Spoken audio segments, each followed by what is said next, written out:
Hey guys, Rusty here at Ugly HP. Today I'm going to show you how to get this guy inside your fuel line, this barb splice to repair a fuel line on a GM Chrysler with these hard plastic lines. Basically that's what you end up with at the end. You get these, I already cut this from the length, normally it's about 18 inches long. So what we need to do is we need to heat this plastic up. What I got over here is a can. I've already got it somewhat heated. We want to take and get that water as hot as possible, and we want to have this in there for about 20 seconds, 30 seconds. The hotter the better, because we just want it to slide over that barb. I've tried using a heat gun before. Heat guns don't really work. They just want to melt it.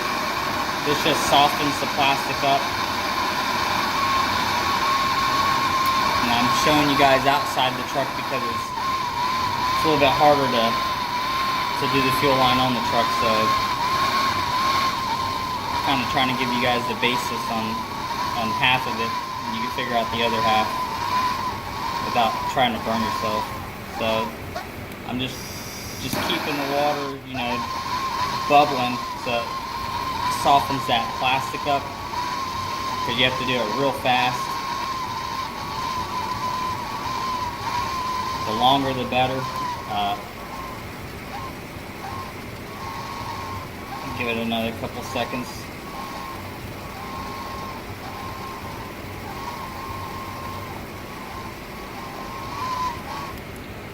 Alright, so all we're going to do is just take in, get it started on our barb.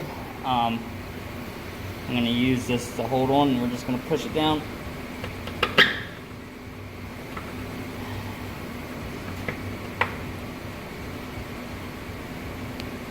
Pushing. There you have it. It's all the way.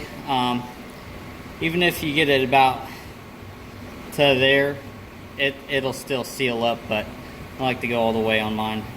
Like I said, the hotter you get it, the easier it is, but you got to do it quick because this stuff cools off fast and it hardens. And, I mean, basically you just stick it back in there and heat it up if you need to get it further, but whenever you're working on this side, you only got one shot at getting it on, because there's no way you're going to get that line back in there. So check us out on Facebook, hit the like button, subscribe, and as always, keep wrenching.